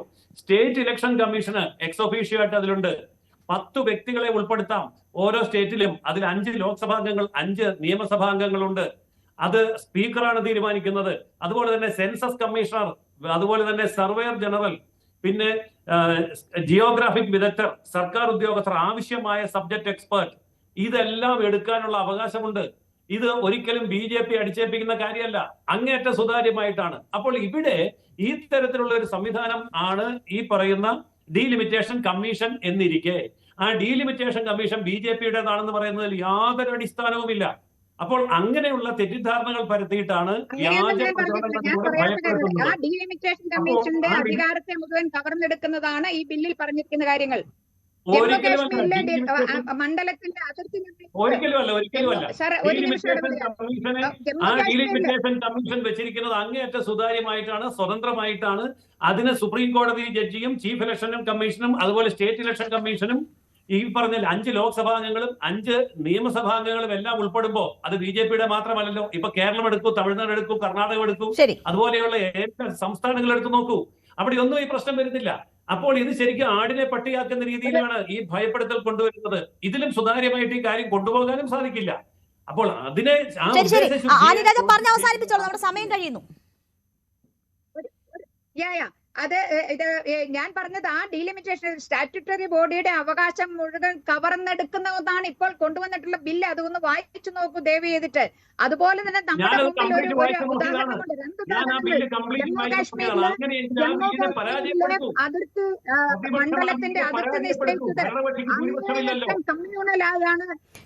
റീജിയനിൽ പ്രത്യേകിച്ച് പ്രതിപക്ഷം പരാജയപ്പെടുത്തു എന്നതാണ് പറയുന്നത്. അപ്പോഴാണ് വീണ്ടും അതിന്റെ ആത്മാർത്ഥതയെ ചോദ്യം ആത്മാർത്ഥത എന്ത് എന്ന ചോദ്യം ഉയരുന്നത്. എന്തായാലും ഉപാധികളോടെയാണ് എങ്കിൽ ഇത് പാസ്സാവില്ല എന്ന സാഹചര്യമാണ് ഉരുത്തിരിഞ്ഞിരിക്കുന്നത്. പ്രതിപക്ഷ പാർട്ടികൾ ഒറ്റക്കെട്ടായി അത്തരമൊരു തീരുമാനം എടുത്തതിലൂടെ അതാണ് വ്യക്തമാകുന്നത്. എന്തായാലും നാളെ സഭയിൽ എന്ത് നടക്കുമെന്നത് കാത്തിരുന്ന് തന്നെ കാണാം. വളരെ നന്ദി ചർച്ചയിൽ പങ്കെടുത്ത എല്ലാ അതിഥികൾക്കും. പ്രേക്ഷകരോട് ഇന്ന് ചോദിച്ച ചോദ്യം മണ്ഡലം പുനർനിർണയത്തിൽ ആശങ്ക വേണമോ എന്നതായിരുന്നു. അതേ എന്ന് പറയുന്നു 65% പേർക്ക് ആശങ്കയുണ്ട്. ഈ മണ്ഡല പുനർനിർണയത്തിൽ ഇല്ല എന്ന് പറയുന്നത് 32% പേർ മാത്രം. Prime debate പൂർണ്ണമാകും.